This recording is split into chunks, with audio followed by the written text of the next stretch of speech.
여러분 안녕하십니까? 광주 MBC 뉴스데스크입니다. 전남대병원에 이어 광주기독병원도 코로나19 바이러스에 뚫렸습니다.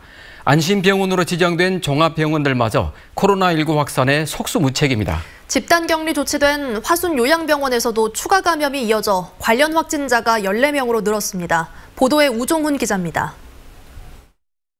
광주 기독병원 선별진료소에 검사를 받기 위한 대기자로 긴 줄이 만들어졌습니다.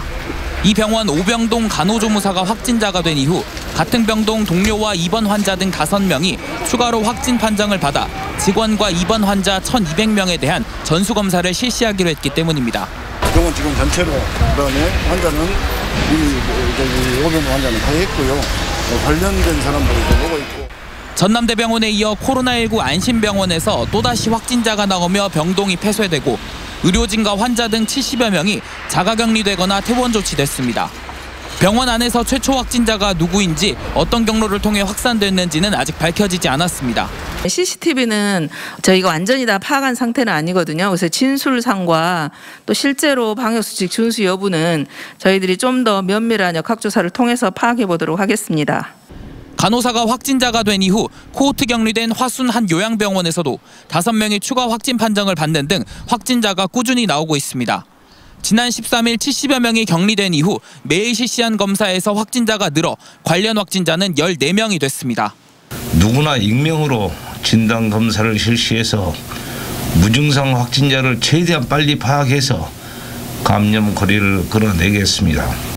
이외에도 광주 유사 방문 판매업소 방문자나 광주 확진자와 접촉한 전남도민이 확진 판정을 받는 등 잠잠해지는 줄 알았던 코로나가 주말을 지나며 다시 확산하고 있습니다. MBC 뉴스 우종훈입니다. 전남에서도 코로나19 누적 확진자가 500명을 넘어섰습니다. 산발적인 연쇄 감염이 그치지 않고 있지만 숙박업소들의 연말연시 예약률은 90%를 웃돌고 있습니다. 보도에 김진선 기자입니다. 교사 2명이 코로나19 확진 판정을 받은 해남의 한 중학교. 교사들과 학생, 인근 마을 주민 등 630여 명이 진단검사를 받았습니다. 대부분 음성이 나왔지만 불안감 속에 학부모와 주민 등 자발적으로 검사를 받는 인원이 늘고 있습니다. 해당 학교는 이달 말까지 원격 수업을 진행하고 교직원들이 머물던 통합관사도 소독을 위해 폐쇄됐습니다.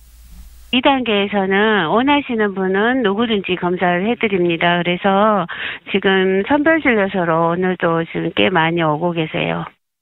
전남에서는 주말 사이 10명 이상이 확진 판정을 받으면서 전체 500명을 넘어섰습니다. 광화문 집회 참가자 등을 중심으로 확진자가 잇따랐던 지난 8월 이후 한 달에 20명 안팎을 유지하다 지난달부터 다시 급증한 상황. PC방과 군부대, 요양병원 등에서 연쇄 감염이 잇따르면서 50여일 만에 310명이 늘어난 겁니다. 더욱이 성탄절과 연말연시 연휴 모임 등으로 추가 확산이 우려되는 상황이어서 전라남도는 내년 1월 3일까지 2주 동안 연말연시 특별 방역기간을 운영하기로 했습니다. 연말 가족, 친구와의 송년 파티를 준비하는 분들이 계신다면 모두의 건강을 위해서 취소해 주실 것을 간곡히 다시 한번 요청드립니다. 전라남도는 이 기간 동안 증상 유무와 관계없이 누구나 익명으로 무료 검사를 받을 수 있도록 하고 방역 수칙을 어길 경우 엄격히 대응한다는 방침입니다. MBC 뉴스 김진선입니다. 코로나19는 우리 사회의 복지 서비스 풍경도 바꿔놨습니다. 거리두기 지침에 따라 무료 급식소들이 문을 닫자 어르신들은 간편식이나 도시락으로 끼니를 때우며 쓸쓸한 연말을 맞고 있습니다. 이다현 기자가 현장을 취재했습니다. 경로 식당을 찾은 어르신들이 양손에 검은 봉지를 받아듭니다. 자, 맛있게 드세요. 네. 봉지에 든 건 전복죽과 즉석밥 등 일주일치 대체식. 이전 같았으면 이곳에서 식사를 했겠지만 올해 초부터는 집에서 조리해 먹을 음식을 받아가고 있습니다. 하루만 고생하면 되잖아. 한껏 이러고 나 한 번만. 사람들하고 안 부닥치고 이제 늦게 먹고 와서 이것도 타가고. 거동이 불편해 밖으로 나오기 어려운 어르신 집으로는 음식이 배달됩니다. 저예요, 어머님. 도시락 가봐, 도시락. 안녕하세요. 준비한 음식을 주고받는 동안 짧게나마 안부도 나눕니다. 가끔 한 끼도 시키고 그러세요. 네, 다음 주에 또 뵙겠습니다. 네. 노인들이 왜 병자도 있거든. 그런 사람들은 더 좋고 저는 아프니까 밥을 제때 못 먹으니까.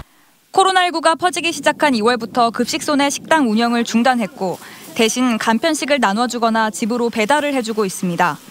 고육 지책으로 간편식을 주고 있지만 상하지 않는 식단 위주로 짜다 보니 영양 측면에선 아쉽다는 목소리가 나오고 여럿이 함께 모여 식사하는 동안 동네 사랑방 역할을 하던 기능도 지금은 거의 기대하기 어려워졌습니다. 어르신들은 이제 고령층이다 보니까 어떤 코로나 백신 접종이 끝나기 전까지는 현장 급식은 아마 어렵지 않을까 그렇게 생각하고 있습니다. 60세 이상 고령자 가운데 독거노인이나 기초생활수급자, 노숙인 등 무료 식사 지원을 받는 취약계층은 광주에만 4,700여 명. 코로나19가 취약계층의 연말마저도 더욱 쓸쓸하게 하고 있습니다. MBC 뉴스 이다현입니다.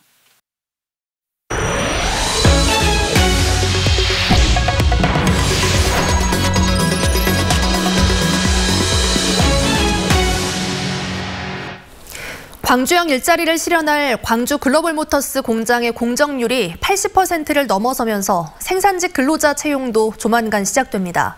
지역 대학과 특성화 고등학교는 자동차 분야의 맞춤형 인재를 양성하는 데 공을 들이고 있습니다. 이계상 기자의 보도입니다. 광주의 한 특성화 고등학교에 자동차 제작용 로봇들이 설치됐습니다. 자동차를 전공한 학생들은 공장에서 운영 중인 장비를 직접 작동해보며 현장 실무를 배우고 익히고 있습니다. 차체 조립과 용접, 시트 제작 등 완성차 공정별로 실무 교육이 진행됩니다. 여기서 이제 이론이랑 실습이랑 같이 하게 된다면은 거기 가서 손이 능숙하게 이제 일을 할 수 있는 거죠. 이제. 광주전자공고와 금파공고 등 광주 지역 특성화 고교 3곳을 주축으로 광주형 일자리 맞춤형 직업 교육이 시작됐습니다. 광주시와 시교육청의 지원을 통해서 자동차 분야의 인재를 지역에서 지속적으로 배출할 계획입니다. 또 내년에 또 한 20에서 30명 정도 구매로 해서 이렇게 한 4, 5년 동안 주기적으로 계속 교육을 시키려고 하고 있습니다. 호남대와 조선이공대 등 지역 대학들도 자동차 공장에서 필요로 하는 전문 인력을 키우기 위해서 안간힘을 쓰고 있습니다. 취업을 희망하는 청년들에게 안정적인 일터를 제공하게 될 광주 글로벌모터스 공장은 내년 상반기 시험 가동을 목표로 순항하고 있습니다. 현재 공장의 공정률은 80%를 넘어섰고 조만간 생산 설비 구축을 시작으로 내년 3월쯤 시험 생산이 가능한 상황입니다. 이런 흐름에 맞춰서 관리직과 경력직 140명 채용이 완료됐고 최대 600명가량의 생산직 근로자를 채용하는 절차도 차근차근 진행될 예정입니다. 선발 기준은 인적성 검사와 직무 능력 평가 등을 통해서 자동차 생산 현장에 적합한 인재를 뽑게 됩니다. 이제 신입사원이기 때문에 전문성을 갖춘다기보다는 본인이 이 자동차 산업에서 얼마나 관심이 있는지, 애정이 있는지를 보는 거죠. 광주 글로벌모터스는 지역 인재 채용 비율을 확정할 수는 없지만 광주 전남 출신 인재가 함께 일할 수 있도록 다양한 노력을 기울이겠다고 강조했습니다. MBC 뉴스 이계상입니다. 광주 하남산단에 이어 영암 대불산단에서도 노동자 작업복 세탁소 건립이 추진되고 있습니다. 그런데 세탁소를 짓기 위한 예산은 확보됐지만 운영비를 마련할 수 있을지 걱정입니다. 김한수 기자가 취재했습니다. 대불산단에서 일하는 한 노동자의 작업복. 용접 불티로 구멍이 나 있고 금속녹과 페인트 등이 곳곳에 묻어 있습니다. 이처럼 유해물질이 묻은 작업복 세탁은 노동자들에게 늘 골칫거리. 옷에 묻으면 굉장히 박혀요. 이게 털어나가지가 않습니다. 그래서 빨래를 해보면은 시커먼 가루가 계속해서 나와요. 4월 총선을 앞두고 지역 국회의원 후보들이 모두 동의하면서 대불산단 작업복 세탁소 설치 논의는 급물살을 탔고 영암군은 국비 등 40여억 원을 확보했습니다. 노동자 작업복 세탁소는 내년 말 대불산단 복합문화센터에 들어설 예정. 그러나 운영 방안은 아직 불확실합니다. 이미 설치돼 운영 중인 김해산업단지 작업복 세탁소의 한 해 운영 경비는 2억여 원. 대불산단 작업복 세탁소 역시 영암군은 물론 전라남도의 예산 지원이 필요한 상황. 하지만 전남도의회에서 예산 지원 근거가 되는 조례안이 보류됐습니다. 전남 지역 산업단지의 중소 영세 사업장 노동자가 처한 현실과 작업 환경을 모른 채 외면한 것입니다. 전남도의회는 도내 100개 산단의 전체 수요 조사와 영암군 등 지자체와의 협력 체계 등 종합적인 검토가 필요하다는 입장입니다. 금속 노동자들의 열악한 상황은 알겠지만 거기만 필요한가 수요 조사도 정확히 데이터가 아직 올라와 있지 않고 그래서 노동자들은 전남 첫 작업복 세탁소가 건물만 짓고 운영비가 없어 개소하지 못하는 것 아니냐며 전남도의회에 시급한 조례 제정을 촉구하고 있습니다. MBC 뉴스 김한수입니다. 정의당 김종철 대표가 광주를 찾아 중대재해기업 처벌법 제정을 촉구했습니다. 김종철 대표는 정의당 중대재해법 천막농성장을 방문해 산업재해로 목숨을 잃은 고 김재순 씨 유가족의 입당식을 진행했습니다. 김 대표는 이 자리에서 산업재해 노동자의 유가족이 정의당 당원이 되는 사회가 아니라 중대재해가 없는 사회를 만들어야 한다며 중대재해법을 하루빨리 제정해야 한다고 강조했습니다. 광주 북부경찰서는 각종 비위 의혹을 받고 있는 광주교대 A 교수를 검찰에 넘겼습니다. A 교수는 대학원생들에게 논문 대피를 알선하고 유령 강사를 내세워 강의료를 착복한 혐의 등을 받고 있습니다. 경찰은 대부분 혐의가 인정되고 비위 정도가 중하다고 판단돼 구속영장을 신청했지만 검찰이 영장을 반려해 불구속 상태로 송치했다고 밝혔습니다. 한편 A 교수는 혐의를 부인하고 있는 것으로 알려졌습니다. 2019 광주 세계수영선수권대회 조직위원회가 대회의 성공적인 개최에 힘쓴 개인과 단체에 대해 정부 포상을 전수했습니다. 이번 정부 포상에서는 박재동 광주수영연맹 회장이 체육훈장 100마장을 받은 것을 비롯해 71명의 개인과 단체가 훈장과 포장, 표창 등을 받았습니다. 광주문화방송은 대회의 성공을 기원하는 신년 특별 생방송과 전야제, 폐막식 문화행사 주간방송사로 참여한 공로로 대통령 단체 표창을 수상했습니다. 광주은행이 광주전남 사랑카드 사용 실적에 따른 기부금을 3억 원 가까이 적립했습니다. 광주은행은 광주전남 사랑카드 기부금 전달식을 갖고 올 한해 적립한 2억 9,600여만 원 가운데 1억 6천여만 원을 광주 사회복지 공동모금회에 전달했습니다.